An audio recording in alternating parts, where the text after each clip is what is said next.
பிறந்த குழந்தைகளை தவிர மித்த எல்லாருக்கும் இருக்கக்கூடிய ஒரு பிரச்சனையாக பார்த்தோம் அப்படின்னா ஸ்ட்ரெஸ் அப்படின்ற ஒரு வார்த்தை சார். எதுக்கு ஸ்ட்ரெஸ்ஸாக இருக்கும், ஏன் ஸ்ட்ரெஸ்ஸாக இருக்கும்னு யாருக்குமே தெரியாது சார். ஆனால் ஏதோ ஒரு ஸ்ட்ரெஸ் வந்து உள்ளே தாங்கிக்கிட்டே ஓடிக்கிட்டே இருக்கும் சார். இதுக்கெல்லாம் எண்கணிதம் என்ன சொல்ல நினைக்கிது சார்? எண்கணிதத்துக்கும் இந்த ஸ்ட்ரெஸ்ஸுக்கும் ஏதாவது தொடர்பு உண்டா சார்? அது இருக்குது. அதே நேரத்தில் அந்த இருக்குன்னு சொல்கிறதுக்கும் முன்னாடி உலகத்தினுடைய இப்போ உள்ள சூழ்நிலைக்கு எல்லாமே மாறி போயிருக்கு. கிரகத்தினுடைய அமைப்புகள் எல்லாமே மாறி போயிடுச்சு. புது புது கிரகங்கள்லாம் உருவாகியிருக்கு. நம்ம இன்னும் பழசையே பேசிக்கிட்டு இருந்தேன்னாக்க இவ்வளோ 9 கிரகம் தாங்க இருக்குது, அதுக்கப்புறம்லாம் எதுவும் இல்லைனாங்க. அது மாதிரி நிறைய நூற்றுக்கணக்கான கிரகம்லாம் வளர்ந்துருச்சு. சயின்டிஃபிக்காகவும் அதை ஏற்றுக்கிட்டாங்க, நாசாலையும் அதை சொல்கிறாங்க. அப்போ புதுசாக வரும்போது அந்த கிரகமே வந்துட்டு அதனுடைய தன்மைக்கு உண்டான இது உள்ள வெளியே காமிக்க தானே செய்யும். ஏற்கனவே வராரு, இன்னொருத்தர் புதுசாக வராரு, இவங்க 2 பேர் கிளாஷ் ஆகிறாங்களான்னு இன்னும் தெரியல.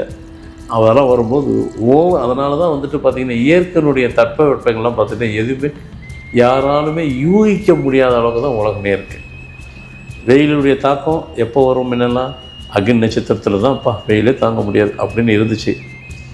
இப்போ அக்னி நட்சத்திரத்தில் அக்னி நட்சத்திரத்துக்கு முன்னாடி நான் ஜனவரியிலேருந்தே இருக்குது. ஆமாம், இது எப்போ நான் முடியும்னு கேட்டாங்க செப்டம்பர் வரைக்கும் இந்த வெப்பம் இது இருக்குங்கிறாங்க. அப்போ அக்னி நட்சத்திரம் என்ன இருக்குது?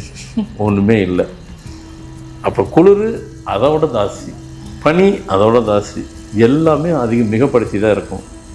அப்படி இருக்கும் போகும்பொழுது அப்போது கிரகத்தினுடைய இது வந்துட்டு நிலைப்பாடுகள் மாறும்போது இந்த மாதிரி எல்லா அதனுடைய தாக்கங்கள்லாம் மனுஷனோட கூடுதலாக இப்போ நம்ம இருக்குது.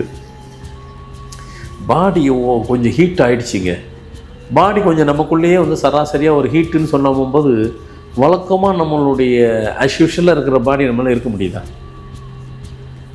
என்னமோ பண்ணுது, ஒரு மாதிரி டிஸ்டர்ப்டாக இருக்குது.